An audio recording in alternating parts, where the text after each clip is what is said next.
প্রিয় দর্শক বন্ধুরা, শুরু করছি আজকের গণিত। আজকের বিষয় কৌশলে গুণফল নির্ণয়। দুই অঙ্কের সংখ্যাকে দুই অঙ্কের সংখ্যা দিয়ে গুণ করব কৌশলে। কয়েকটি এক্সাম্পল এখানে নেওয়া যাক, কৌশলটি কি আছে পরিষ্কার হয়ে যাবে।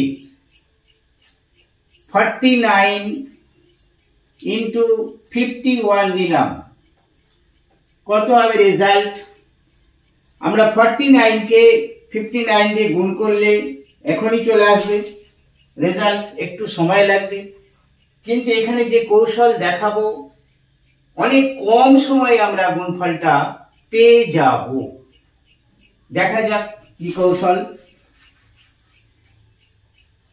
49, তারপরে একটি সংখ্যা নেই, 50 এখানে নেই, তাহলে মাঝে কোন সংখ্যাটি রয়েছে? 50। এই মাঝের সংখ্যাটিকে খুঁজে নিলাম। কোন ক্ষেত্রে আমরা এই কৌশলটি প্রয়োগ করতে পারবো? যখন ঠিক মাঝের সংখ্যাটি থাকবে না, সে যা খুশি হতে পারে। 75 ইন্টু 76 নিলাম না, 77, তাহলে 76টা বাদ দিয়েছি, তাহলে 76টা মাঝের সংখ্যা চলে আসবে। এই ধরনের গুণ যখন থাকবে তখনই এই কৌশলটি অ্যাপ্লাই করা যাবে। দেখা যাক কিভাবে আমরা করতে পারি। মাঝের সংখ্যাটার বর্গ -1, এটা করলেই আমাদের গুণফল চলে আসবে। এটার বর্গ কত?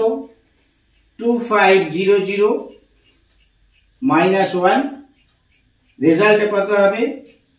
2499, এইটা হবে গুণফল। তাহলে কত হলো? 2499, 2499, এটি হলো আমাদের গুণফল। আরেকটি এক্সাম্পল নেওয়া যাক। আর এই যে বর্গ, অনেক সংখ্যার বর্গ আমাদের মুখস্থ আছে, অঙ্ক করতে করতে মুখস্থ হয়ে যায়।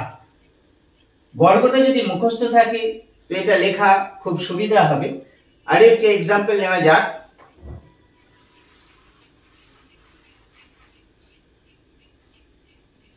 34 ইন্টু 35 বাদ দিচ্ছি, 36। এই ধরনের গুণ থাকলে আমরা এই কৌশলটি প্রয়োগ করতে পারবো। তাহলে মাঝের সংখ্যাটি কত? 35। 35 এর বর্গ করব -1, এটা করলেই হয়ে যাবে। 35 এর বর্গ কত? 35 এর বর্গ আমরা জানি 1225 -1, তাহলে রেজাল্টটা কত হবে? 1225 থেকে 1 যদি বাদ দিই তাহলে 1200, 1224, এইটা হবে গুণফল। 1224 হলো আমাদের গুণফল। আরেকটি এক্সাম্পল নেওয়া যাক। 69 ইন্টু 71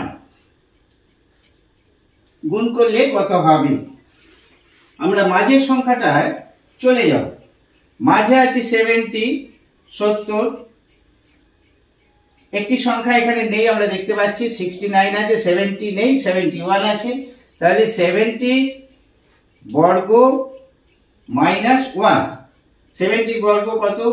4900 -1 লিখলাম, 4900 -1, তাহলে কত হবে? 4899, এইটা হবে গুণফল। 4899, 4899, এইটা হলো গুণফল। কত সহজে আমরা গুণফল নির্ণয় করতে পারছি। এই কৌশলটি গুণের একটি মজা। আজ এই পর্যন্ত, আবার দেখা হচ্ছে খুব শীঘ্র পরবর্তী কোনো গণিত কৌশল নিয়ে হাজির হচ্ছি।